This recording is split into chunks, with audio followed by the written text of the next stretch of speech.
नमस्कार, आप देख रहे हैं खबर एंड भूमि। मैं हूं आपके साथ संचिता जायसवाल। बुलेटिन की शुरुआत करेंगे बड़ी खबर के साथ, जो कि जयपुर से आ रही है। उपराष्ट्रपति जगदीप धनखड़ का दौरा। उपराष्ट्रपति पहुंचे सांगानेर एयरपोर्ट। राज्यपाल ने की उपराष्ट्रपति की अगवानी। राज्यपाल कलराज मिश्र ने की अगवानी।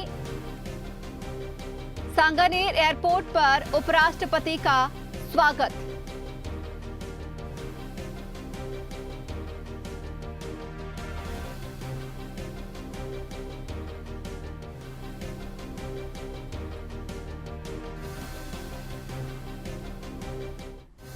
तो बड़ी खबर, उपराष्ट्रपति जगदीप धनखड़ का दौरा। उपराष्ट्रपति पहुंचे सांगानेर एयरपोर्ट। राज्यपाल ने की उपराष्ट्रपति की अगवानी। राज्यपाल कलराज मिश्र ने की अगवानी।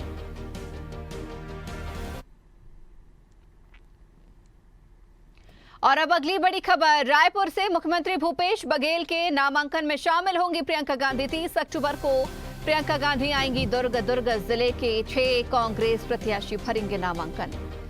सीएम भूपेश बघेल 8 जिलों का दौरा करेंगे। प्रत्याशियों के नामांकन में शामिल होंगे। 25 अक्टूबर को बेमित्रा और बालोद जाएंगे भूपेश बघेल। 26 अक्टूबर को बलौदा बाजार रायपुर जाएंगे। 27 अक्टूबर को सरगुजा और रायगढ़ जाएंगे। 30 अक्टूबर को दुर्ग और बिलासपुर जाएंगे।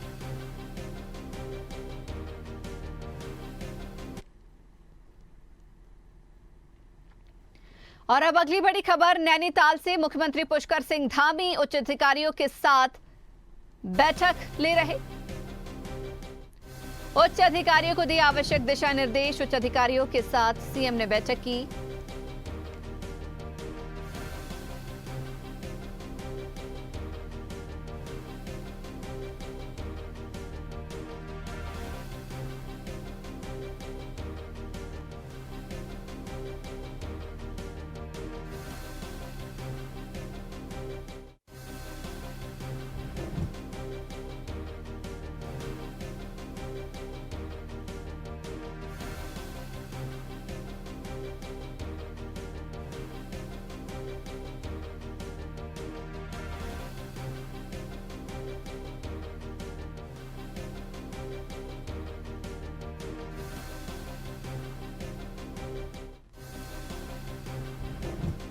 तो सीएम पुष्कर सिंह धामी ने उच्च अधिकारियों के साथ बैठक ली।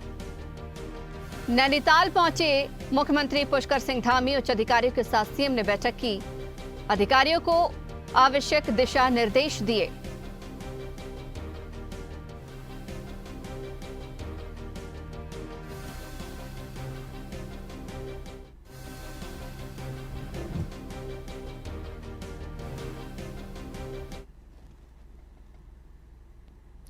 और अब अगली बड़ी खबर, छतरपुर से निर्वाचन आयोग के नियमों का उल्लंघन। बिजावर विधानसभा में निर्वाचन आयोग के नियमों का उल्लंघन। आदर्श आचार संहिता की उड़ाई जा रही धज्जियां। मंदिरों, स्कूल और सार्वजनिक स्थानों पर राजनीतिक पार्टियों के लिखे प्रचार प्रसार प्रशासन द्वारा मिटाने की खानापूर्ति की गई।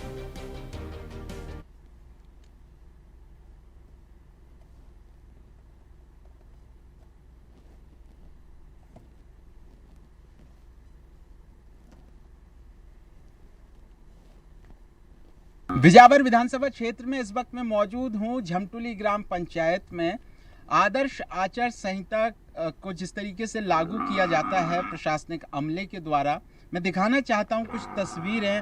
बिजावर विधानसभा क्षेत्र में ये देखिए, राजनीतिक पार्टियों के द्वारा जो दीवार लेखन किया जाता है वो अभी भी साफ तौर से नज़र आ रहा है। यहाँ पर प्रशासन की किस प्रकार की कार्रवाई है ये सीधे तौर से समझा जा सकता है। कुछ लोग यहाँ से निकल रहे थे, इनसे बात करेंगे। क्या नाम है आपका? रामलाल पटेल, झमटुली। अच्छा, ये बताइए, ये लिखा हुआ है? हाँ, लिखा है। हाँ, लिखा हुआ है ना? हाँ। तो ये बताइए, ये मिटाया नहीं गया? मिटाया गया है, ये ग्योरी से मिटाया गया है। अच्छा, और गांव में कितने लोग जगह लिखा हुआ है? और आगे भी लिखा होगा। हाँ। और गांव ये ग्योरी से मिटाया गया था, लेकिन बरसात हो गई तो फिर धुल गया। अच्छा, ये तो उल्लंघन हुआ आचार संहिता का। हाँ। पेंट वगैरह नहीं करवाया? पेंट वगैरह नहीं करवाया। जो अच्छा। ग्योरी वाला जो जैसे वो बरसात में धुल जाता है। तो ये ऐसे और भी जगह लिखे अब होंगे। सब और भी आगे लिखा होगा, क्या पता, हम क्या आपको क्या बता दें। वो आपको तो मौजूद मिल गए हैं यहाँ, तो वो तो दिख रहा है वो साफ। हाँ वो तो दिख रहा है जी। मैं चाहूँगा एक बार फिर कैमरामैन जूम करके दिखाइए आप थोड़ी सी कि किस तरीके से यहाँ पर बिजावर विधानसभा क्षेत्र के झमटुली ग्राम पंचायत, जो राजनगर जनपद क्षेत्र का ग्राम पंचायत है, विधानसभा बिजावर है। बिजावर विधानसभा क्षेत्र में राजनीतिक पार्टियों के जगह जगह दीवार में लिखे हुए मिल रहे हैं। तो सीधे तौर से सवाल उठता है और स्वदेश न्यूज़ ग्राउंड जीरो से आप तक खबर पहुंचा रहा है। उम्मीद है खबर दिखाए जाने के बाद प्रशासन के द्वारा कार्रवाई की जाएगी। स्वदेश न्यूज़ के लिए छतरपुर से समीर अवस्थी। सागर विधानसभा निर्वाचन 2023 के तहत सुर्खी विधानसभा क्षेत्र के लिए भारतीय जनता पार्टी के प्रत्याशी गोविंद सिंह राजपूत ने निर्देशन आवेदन जमा किया। रिटर्निंग अधिकारी राहतगढ़ अशोक सेन के समक्ष अपना नाम निर्देशन पत्र जमा किया। गोविंद सिंह राजपूत ने निर्वाचन आयोग के निर्देशों का पालन करते हुए 4 व्यक्तियों के उपस्थिति में अपना नामांकन जमा किया।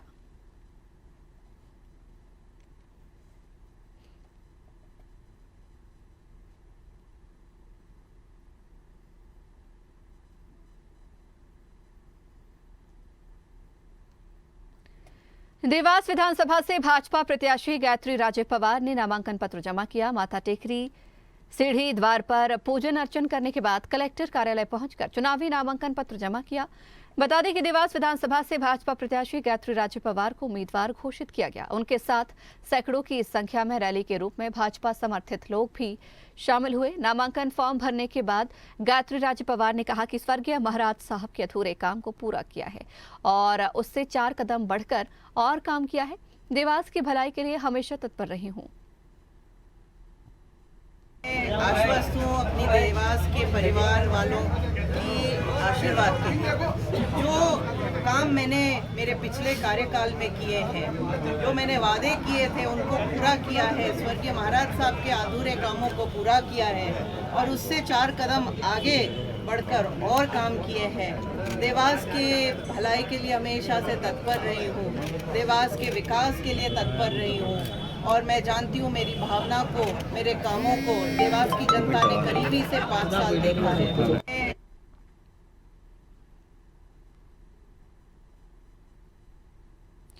टीकमगढ़ जिले में कांग्रेस पार्टी प्रत्याशी के रूप में शुरुआत करते हुए खरगापुर विधानसभा से कांग्रेस प्रत्याशी चंदा सुरेंद्र सिंह गौर ने सबसे पहले नामांकन भर दिया है। टीकमगढ़ कलेक्ट्रेट में खरगापुर कांग्रेस प्रत्याशी चंदा सुरेंद्र सिंह और अपने समर्थकों सहित गोविंद सिंह गौर कांग्रेस जिलाध्यक्ष नवीन साहू के साथ नामांकन दाखिल करने पहुंचे। इस दौरान चंदा सुरेंद्र सिंह गौर ने कहा कि चुनाव में हमारे मुद्दे खरगापुर विधानसभा को भ्रष्टाचार, बेरोजगारी से मुक्त कराना है, साथ ही अन्याय को खत्म करना मुख्य उद्देश्य है। इसी दौरान कांग्रेस जिलाध्यक्ष नवीन साहू ने कहा कि चंदा सुरेंद्र सिंह गौर ने टीकमगढ़ जिले के तीनों कांग्रेस प्रत्याशियों में सबसे पहले फॉर्म भरकर कांग्रेस की शुभ बोनी कर दी है, जिसकी बदौलत कांग्रेस पार्टी टीकमगढ़ जिले की तीनों विधानसभाएं प्रचंड बहुमत से जीतेगी।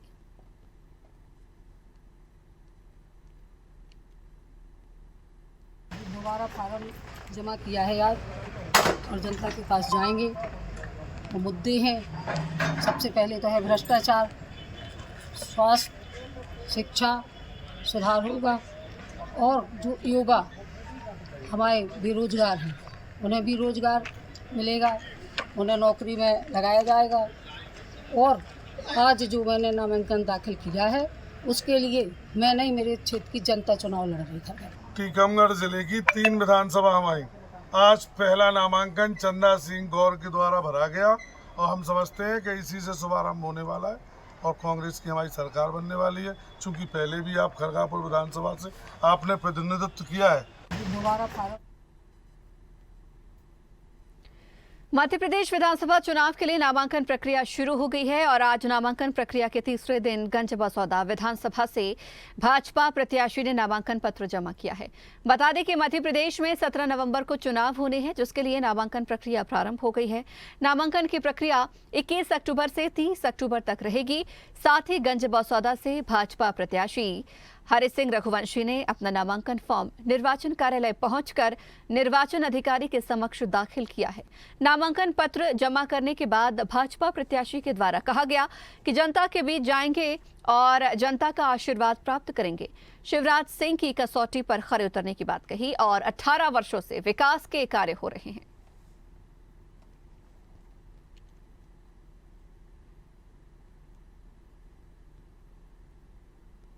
कसौटी पे खरे उतरेंगे पूरी तरह से। इन मुद्दों को लेकर भाई साहब आप जनता के बीच तो मुद्दे तो कुछ है ही नहीं है। सरकार ने 18 साल में इतने विकास के काम किए हैं, जन कल्याणकारी योजनाएं की हैं, आज पूरे प्रदेश की जनता माननीय मुख्यमंत्री जी से और माननीय मोदी जी बहुत प्रसन्न है।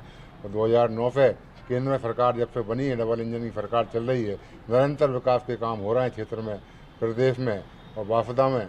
और जन कल्याणकारी योजनाएं आप सबको जानकारी है, एक से बढ़ के एक योजना जन कल्याणकारी योजनाएं प्रदेश सरकार द्वारा, केंद्र सरकार द्वारा चलाई जा रही हैं। इनको लेकर हम जनता के बीच आशीर्वाद लेने जाएंगे और जनता का भरपूर आशीर्वाद समर्थन हमको प्राप्त होगा। विधानसभा चुनाव का नामांकन भरने का सिलसिला अब तेज होने लगा है। ग्वालियर में सोमवार को ग्वालियर ग्रामीण से बीजेपी प्रत्याशी भारत सिंह कुशवाहा ने नामांकन दाखिल किया। इस मौके पर सांसद विवेक शेजवलकर मौजूद रहे। नामांकन दाखिल करने के बाद भारत सिंह ने तीसरी बार जीत का भरोसा जताया है।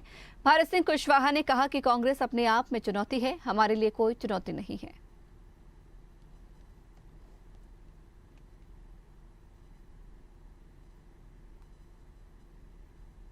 एक प्रक्रिया है, जब दल से टिकट क्लियर हो जाते हैं तो नामांकन की जो प्रक्रिया होती है, आज हम नामांकन दाखिल करने के लिए आए थे। सांसद जी भी साथ थे, हमारे पार्षद जी भी, हमारे लोक माता अहिल्या देवी कल्याण बोर्ड के अध्यक्ष भी हैं, जिला पंचायत अध्यक्ष भी, सभी कार्यकर्ता और संगठन के सभी लोग आए हैं। निश्चित रूप से जनता का आशीर्वाद और कार्यकर्ता के परिश्रम और सरकार के अच्छे कामों की वजह से भारतीय जनता पार्टी फिर चुनाव जीतेगी।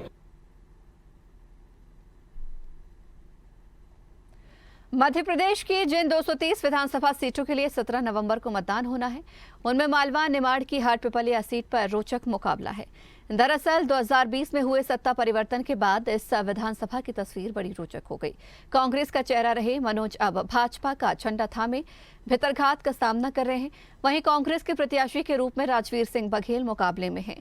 चुनाव प्रचार के साथ साथ राजवीर चुनावी कार्यालय का उद्घाटन तो कर ही रहे हैं, साथ ही क्षेत्र के मतदाताओं के साथ आत्मीय मुलाकात भी कर रहे हैं। इसी क्रम में कांग्रेस प्रत्याशी राजवीर बघेल ने मनासा और टिलियाखेड़ी गांव का दौरा किया और आम लोगों से मुलाकात की।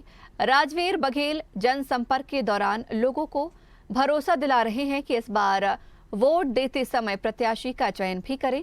जिस प्रत्याशी ने करोड़ों रुपए में मतदाता का जनादेश बदल दिया हो, वो कभी विश्वसनीय नहीं हो सकता। जिसने अपनी मां जैसी पार्टी बदल ली हो, वो जनप्रतिनिधि कैसा हो सकता है। इसलिए इस बार पारिवारिक व्यक्ति का साथ दें।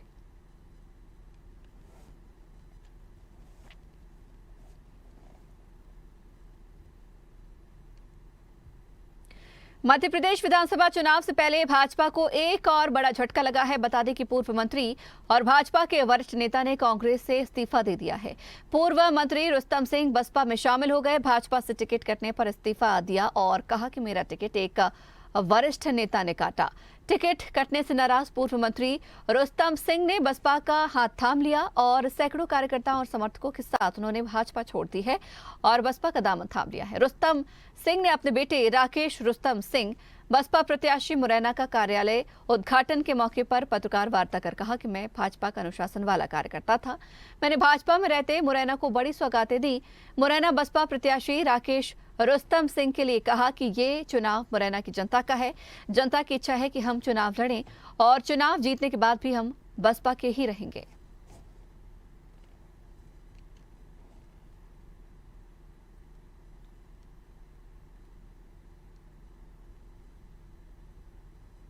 जो अभी 30 साल पहले एमएलए था, 5 बार सांसद रहा, उसके सगे भाई का टिकट काट के उसको टिकट लगा दिया।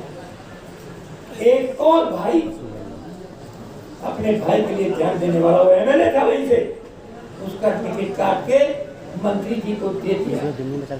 ये डिसिप्लिन चल रहा है भैया, बोल नहीं सकते, 5 तक का लड़ेंगे डिसिप्लिन। अब मैं कुछ नहीं कहना चाहता।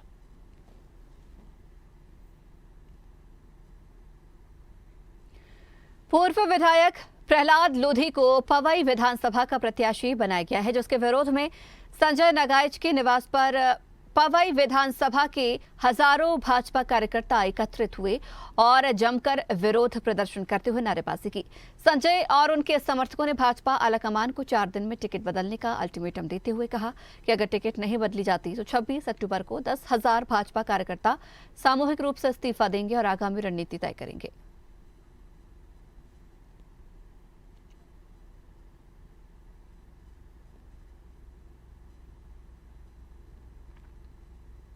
लड़ना पड़े, चाहे किसी व्यवस्था से लड़ना पड़े, ऐसे सभी भारतीय जनता पार्टी के कार्यकर्ता एक्चुअल वास्तविक भारतीय जनता पार्टी का एक प्रत्याशी खड़ा करके दोनों, एक जो कांग्रेस का प्रत्याशी है बाहरी है, उसने भी इस पवई क्षेत्र का शोषण किया है, और वर्तमान विधायक ने भी 5 साल जिस प्रकार से निष्क्रिय रहा, कर्मंड रहा, उसके खिलाफ में हम सभी कार्यकर्ताओं ने जन भावनाओं को देखते हुए, कार्यकर्ताओं की भावनाओं को देखते हुए ये तय किया है कि इसका विरोध होना चाहिए, इसकी टिकट बदली जाना चाहिए। चेंज नहीं होता है तो 26 तारीख को सब लोग इकट्ठे होके 10,000 लोग शीर्ष नेतृत्व से आग्रह करेंगे, समस्त पवई विधानसभा क्षेत्र के पूरे कार्यकर्ता इकट्ठे होंगे, वहाँ पे निर्णय होगा।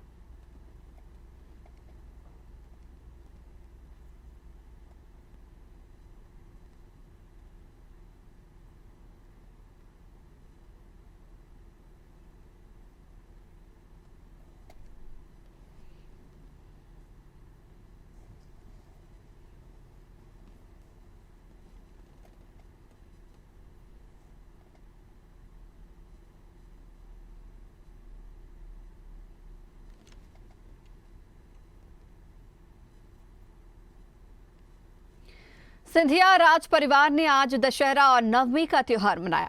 महारानी प्रियदर्शनी राजे सिंधिया ने महाराज बाड़े स्थित सिंधिया राजवंश के देवघर गोरखी में विशेष पूजा अर्चना की।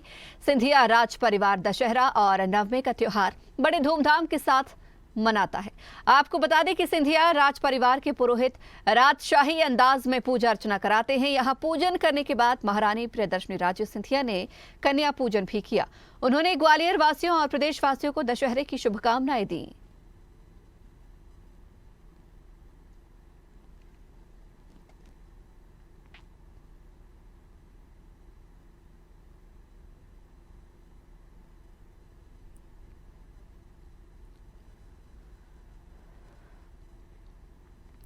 चुनावी समर 2023 में दलों के प्रत्याशी घोषित होते ही छोटे बड़े नेता चुनाव जीतने के लिए जोर आजमाइश में लगे हुए हैं।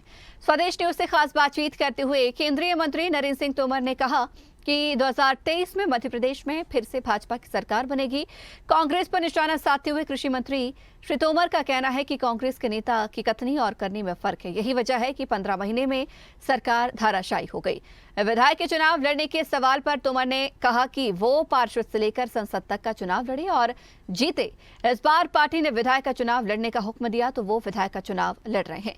स्वदेश न्यूज के संवाददाता अरविंद सिंह चौहान ने केंद्रीय मंत्री नरेंद्र सिंह तोमर से खास बातचीत की। चुनावी चौसर बीत चुकी है। मध्य प्रदेश में चुनाव होने जा रहे हैं। 17 नवंबर को मतदान होना है। इस वक्त हमारे साथ हैं केंद्रीय मंत्री नरेंद्र सिंह तोमर। साफ तौर पर देखा जाए सर, आपने पार्षद से लेकर सांसद तक का चुनाव लड़ा है, अब आप विधायकी का चुनाव लड़ रहे हैं, कैसे देखते हैं 2023 के इलेक्शन को? मैं इससे पहले भी विधायक का चुनाव लड़ चुका हूँ, विधायक रह चुका हूँ, तो विधायक का चुनाव लड़ना मेरे लिए नई बात नहीं है। लेकिन मैं बीच में सांसद था, पार्टी ने तय किया कि सांसद बनूं, तो हम सांसद का चुनाव लड़े। अब पार्टी ने कहा विधायक का चुनाव लड़ने जाऊं। हमने आज तक अपने बारे में विचार नहीं किया, कभी संगठन के सामने कोई प्रस्ताव नहीं किया, लेकिन पार्टी ने कभी भी कोई काम दिया तो कोशिश की कि ईमानदारी से उस काम को निभा पाएं। सर, जब भी चुनाव ये अब 5वीं सूची कल आई तो कहीं ना कहीं विरोध के स्वर उठने शुरू हो गए हैं। कल ही बहुत सारा विरोध हुआ है, ग्वालियर जहां से आप हैं और यहाँ मुरैना में विरोध हो रहा है, ग्वालियर में विरोध हो रहा है। उन लोगों से क्या कहेंगे आप? वो लोग बराबर, चाहे मुन्ना लाल गोयल हों या आपके बहुत सारे ऐसे समर्थक हैं जिन्हें उम्मीद थी कि टिकट मिलेगा, लेकिन टिकट नहीं मिला उन्हें। देखिए, भारतीय जनता पार्टी दुनिया की सबसे बड़ी पार्टी है। इस पार्टी के 11 करोड़ मेंबर हैं। एक विधानसभा क्षेत्र में 6 कार्यकर्ता हैं जो चुनाव लड़ने की पात्रता रखते हैं, लेकिन टिकट एक को ही दिया जा सकता है, 6 को नहीं दिया जा सकता। लेकिन वो सब हमारे परिवार के लोग हैं, सबको समझाएंगे बुझाएंगे, हमारा मामला है, हम निपटाएंगे। अभी बराबर कांग्रेस आरोप लगा रही है, कहीं ना कहीं ये कह रही है कि 2018 में सत्ता में सरकार कांग्रेस आ गई थी, बीच में सत्ता परिवर्तन किया गया, उसमें आपका भी नाम आया प्रमुखता से, आपने भी इसमें पूरा सहयोग किया है लोगों को तोड़ने फोड़ने में, ऐसा आरोप बराबर कमलनाथ जी ने लगाया, दिग्विजय सिंह ने लगाया। और कहीं अगर फिर बराबर इस बार वो इतनी सीटें लेके आ रहे हैं कि तोड़ने फोड़ने की गुंजाइश खत्म हो जाएगी। देखो, जब कमलनाथ जी की सरकार बनी थी तो 18 महीने आपने भी मुझको बार बार कुरेद के पूछा कि इस सरकार का क्या होगा, तो इसका मतलब ये था कि आपको भी अंदाज था कि ये सरकार कहीं ना कहीं हिल रही है। लेकिन मैंने हमेशा क्या कहा, भारतीय जनता पार्टी तोड़ फोड़ में भरोसा नहीं रखती, ये सरकार अपने बोझ से ही गिरेगी। और आपने देखा कि वो अपने बोझ से ही गिर पड़ी, और जब गिर पड़ी तो हम राजनीतिक जीवंत राजनीतिक दल हैं, हम कोई शकल थोड़ी देख रह सकते हैं। अगर गिर रही है तो हमने दावा पेश किया तो हमारी सरकार बन गई। मेरा आखिरी सवाल है, 10 महीने में भारत के प्रधानमंत्री नरेंद्र मोदी जी 10 बार आ चुके हैं मध्य प्रदेश, और सबसे बड़ी बात यह है कि 20 दिनों में 2 बार ग्वालियर। इसका तो मीडिया को बहुत नोटिस लेना चाहिए, लिया है तभी तो सवाल किया कि दरअसल पहले प्रधानमंत्री जो होते थे सालों में कहीं जाते थे, लोग दर्शन को तरसते थे। आज नरेंद्र मोदी जी ऐसे प्रधानमंत्री हैं जो महीने में 25 दिन देशाटन करते हैं, और देश में जाते हैं, विदेश में जाते हैं तो अपने यहाँ के लोगों का तकलीफ देखते हैं, दुख दर्द देते हैं, उसके लिए योजनाएं बनाते हैं। और नरेंद्र मोदी जी ऐसे प्रधानमंत्री हैं जो ये चाहते हैं कि 140 करोड़ का देश एक साथ आगे बढ़े, जिससे हम दुनिया के सिरमौर बने। इसलिए पूरे देश को संगठित करने के लिए नरेंद्र मोदी जी का प्रवास होता है। मध्य प्रदेश वो बार बार आए, हम सबका सौभाग्य है। निजी सवाल है साहब आपसे कि आपने जेट प्लस सुरक्षा नहीं ली, बकाया छोटे छोटे नेता होते हैं जेट प्लस की मांग करते हैं, आपको ऑफर भी किया गया लेकिन जेट प्लस नहीं ले रहे हैं, ऐसा क्या कारण मानते हैं? आप बड़े नेता हैं, केंद्रीय मंत्री 2 बार रहे, दोबारा टर्न चल रहा है आपका। हमारे पिताजी हमेशा कहा करते थे जब हम छोटे थे कि बेटा दुनिया की किसी भी हस्ती से कुछ मांगना मत। पूरे विधानसभा में 34 सीटें हैं, कितने की संभावनाएं हैं? क्योंकि आप खुद यहाँ पे हम स्पष्ट बहुमत की भाजपा सरकार बनाई। हमारे साथ थे नरेंद्र सिंह तोमर, साफ तौर पर ये इनका दावा है कि वो स्पष्ट बहुमत की सरकार बनाएंगे। इस बार वो पूरी जोर तोड़ से लगे हुए हैं, क्योंकि कहीं न कहीं कयास लगाया जा रहा है कि आने वाले समय में मुख्यमंत्री का चेहरा नरेंद्र सिंह तोमर होंगे। कैमरा पर्सन धर्मवीर के साथ अरविंद चौहान। और इसी के साथ ही इस बुलेटिन में फिलहाल इतना ही। बने रहिए स्वदेश न्यूज के साथ, सबसे पहले देश। अगर आपको हमारा वीडियो पसंद आया तो लाइक, शेयर, कमेंट, सब्सक्राइब करें, बेल आइकन का बटन दबाएं। हमारी वेबसाइट swedeshlive.com पर जाना ना भूलें।